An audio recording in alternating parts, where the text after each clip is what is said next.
Saido! Morning! Yun.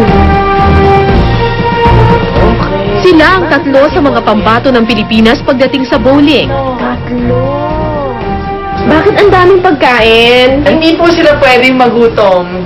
Bakit hindi pwede? Kailangan sila talagang mentally fit and physically fit and at the same time busog ang tummy nila so they can perform well. Sino nagbigay si Anton Silos, 24 years old. Si Roxine Nang naman ay autistic. Hirap si Roxine sa focus at concentration kaya kailangan niya ng earplugs sa tuwing sasabak siya sa kompetisyon. Nanininig yung bowling. Oo. Lagay sa tenga. Lalagay mo sa tenga para May laban. may laban. Kasi may rosary. May rosary? Santo Niño. Oo. Yan yung tubo. Rosary, Santo Niño, at saka anong tawag dyan? Hindi mo manininig kasi sumasakay yung taxi. Mawawalang malakas sa boses. Ano to? Si Mark Inductivo ang pinakamakulit sa grupo. Autistic din si Mark. Iba naman ang trip ng batang ito. Isa raw siyang superhero. Ang nakunan ako si Lupin. Ikaw si Lupin. Oo. So bawat Olympics sa sinasalihan mo, iba yung pangalan mo. Oo. Oo. So dati ikaw si Lupin. Oo. Ngayon, ikaw si... Saido, pulis pang Karawakang. Kami ni Anton at si Roxanne.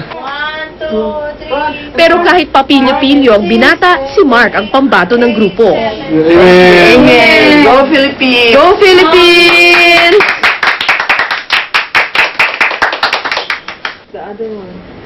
Si Roxine ang unang sasabak sa laro. Hinanda na niya ang kanyang paraphernalia. Kay Santo Niño. Kay Rosary. Para?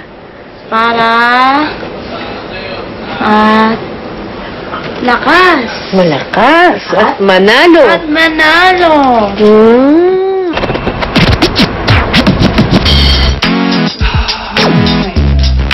Nang oras na ng laban, isang premyadong atleta ang aming nakita.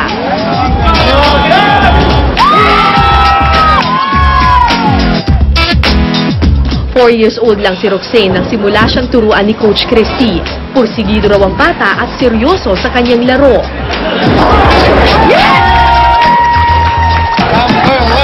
Number one!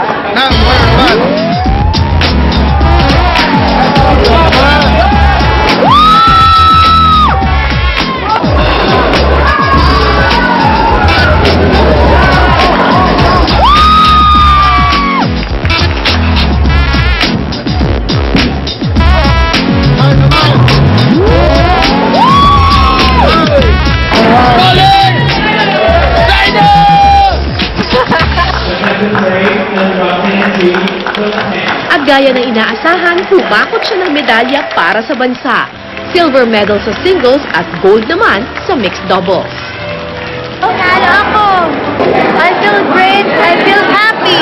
Very proud talaga ako sa kanya, sa team. Not only for her, but the whole team. Tiyaga lang talaga or pasensya lang na ang daming opportunities for special children. You just have to look and talagang maghahanap ka lang kung ano saan sila mag-excel. She did her very best, di ba? Winner yan. Galing-galing yan eh. Sa akin, she's always a winner. Just want her to be happy. Okay, Roxane, 1 point. Hindi man makapagsalita ng mabuti, dinaan niya sa awit ang mensahe kay Coach Christy. Stop me from believing that my love will believe it. Thanks to you. Pagdating ng tanghali, si Anton naman ang sumabak. Ang nanay niyang si Irene ang pinakakabado. Si Anton ay may mild mental retardation. 24 years old na siya pero isip bata pa rin. We discovered that Anton needed special care when he was 4. And then, because he wasn't doing well in school, I was crying. But, hindi kami nagpatalo.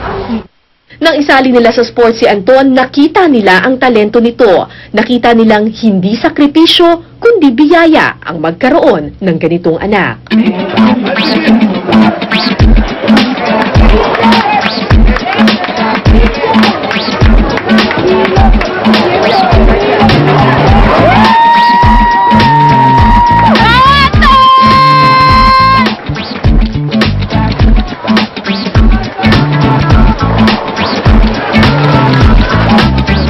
Nagyayangan talaga dahil pagkatapos ng ilang tira,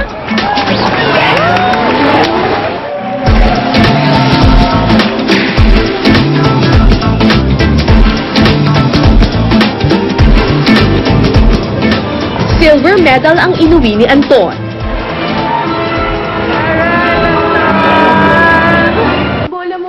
Si Mark ang huling sasabak sa kompetisyon. Bola mo. Ngayon, Go tayo. go tayo ha. Oh, hindi mo kikiss? Bola mo? Oh.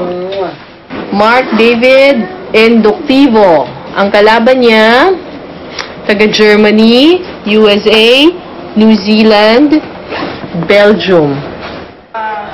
Noong mga oras na yun, biglang tumahimik ang superhero ng grupo. Unti-unti nang pumapasok ang kaba.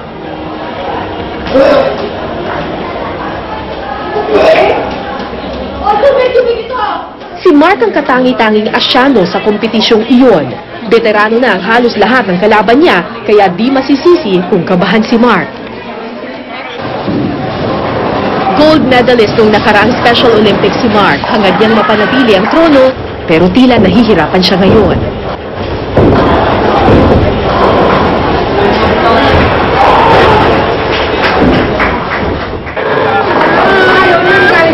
Si Roxanne, napaiyak na sa nerbiyos.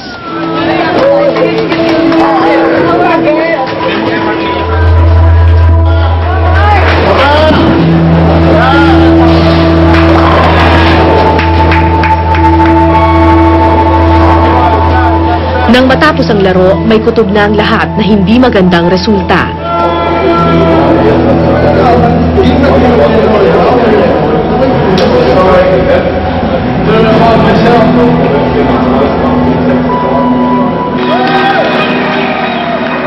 Umasa si Mark na makakakuha siya ng medalya, pero ika-5 posisyon lamang ang nakuha niya. Pero bilib ka rin sa batang ito. Sa kabila ng pagkatalo, nanatili siyang matatag na parang tunay na superhero. Paano po pag ganun, ma'am, na hindi natin nakuha yung in-expect natin? Kasi diba sa Special Olympics naman, ang kagandahan, everyone's a winner. So, ang inaano namin, explain namin sa kanila na winner pa rin sila. Kasi they've tried their best, diba? They did their best. So, na-acknowledge namin yun. Patunay na ang suporta at pagmamahalang nabuo ang pinakamalaking medalyang matatanggap ng mga batang ito. Kaya pagdating ng gabi, isang victory party. Ito ang huling araw ng mga kompetisyon sa Special Olympics. Sa 52 delegado ng Pilipinas, 50 ang maiuuwi nilang medalya. 9 dito ay ginto, 1 sa powerlifting, 2 sa bowling, 3 sa bocce, 1 sa track and field, 1 sa badminton, at 1 sa gymnastics. Mga munting bayaning madalas baliwalain ang kakayahan, pero posible palang magbigay ng karangalan.